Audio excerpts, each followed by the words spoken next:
এবার নির্বাচন নিয়ে ফাঁস হলো শেখ হাসিনার গোপন কল রেকর্ড। আপনারা সম্পূর্ণ ভিডিওটি দেখুন, সবকিছু জানতে এবং শুনতে পারবেন। ধন্যবাদ। যেখানে ব্যালটে নৌকা নেই সেখানে কেউ ভোট দেবে না, কেউ ভোট দিতে যাবেন না। আমি আমার আওয়ামী লীগের সকল নেতাকর্মীদের বলবো যে যেখানে আওয়ামী লীগ ইলেকশন করতে পারছে না, ইলেকশন করতে দিচ্ছে না, আমরা ইলেকশন করতে চাই। ঠিক আছে, আমরা চাই আওয়ামী লীগ ইলেকশন করবে, অবাধ নিরপেক্ষ নির্বাচন হবে, জনগণ তার মতামত দেবে, জনগণ যে ম্যান্ডেট দেবে আমরা সেটা মাথা পেতে নেব। আওয়ামী লীগ ভালো কি মন্দ সেটা ইউনূসের মতো একটা দুষ্কৃতিকারীর মুখে শুনতে চাই না। জনগণ বলুক, জনগণ দেখাক। কাজে আমি এটাই চ্যালেঞ্জ দেবো যে ভোটের মধ্য দিয়ে মানুষ সিদ্ধান্ত নিক জনগণ, তারা কাকে চায়। যদি জনগণ আমাদের ভোট না দেয় আমরা মেনে নেব, আর জনগণ ভোট দিলেই প্রমাণ হবে যে আসলে কারা দোষী। কাজে আমি এটাই বলবো, যারা নেতা কর্মী, যেখানে ভোট হবে, যেখানে আমরা আওয়ামী লীগ নিষিদ্ধ, যেখানে ব্যালটে নৌকা নেই, সেখানে কেউ ভোট দেবে না, কেউ ভোট দিতে যাবেন না। আমি জানি চাপ দিচ্ছে, কারণ জনগণের স্বাধীন চিন্তার কোনো অধিকার ইউনূসের আমলে নাই। গুন্ডা বদমাইশির চাপ দিয়েই সে সবকিছু দখল করতে চায়, জঙ্গি সন্ত্রাসী দিয়েই তারা সবকিছু দখল করতে চায়।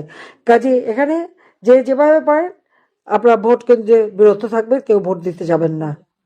এটাই হচ্ছে আমার নির্দেশ সকলের কাছে। আর জনগণের প্রতিরোধ গড়ে তুলতে হবে, এটাই বড় কথা। কারণ এটা কোনো বৈধ নির্বাচনও না, কারণ ইউনূস বৈধ সরকার না, তার নির্বাচন দেওয়ার কোনো অধিকার নাই। ইউনূস তো অবৈধভাবে ক্ষমতা দখলকারী, জনগণের ভোটে আসেনি, সে নির্বাচন দেয়। 2024 সালের নির্বাচন নিয়ে প্রশ্ন করেছে, আজ পর্যন্ত কি কিছু দেখাতে পেরেছে?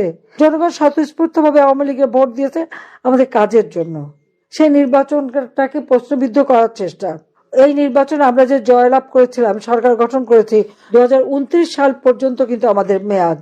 তো ইউনূস মাঝখানে কোথা থেকে উড়ে এসে জুড়ে বসলো এবং সে নির্বাচন দিল। নির্বাচন দেবার কোনো লিগ্যাল রাইট তার আছে? কোনো অধিকার তার আছে? খুব বৈধ যোগ্যতা আছে, ক্ষমতা আছে? তা নাই। সবই ওই মব সন্ত্রাস আর জঙ্গির করেই তারা নির্বাচন দিচ্ছে।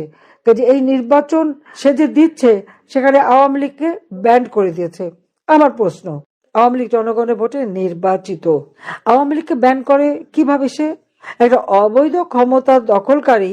এখন যদি ঘরে ডাকাত পড়ে মালিকদের বের করে দেয়, বাংলাদেশের অবস্থা সেরকমই হয়েছে।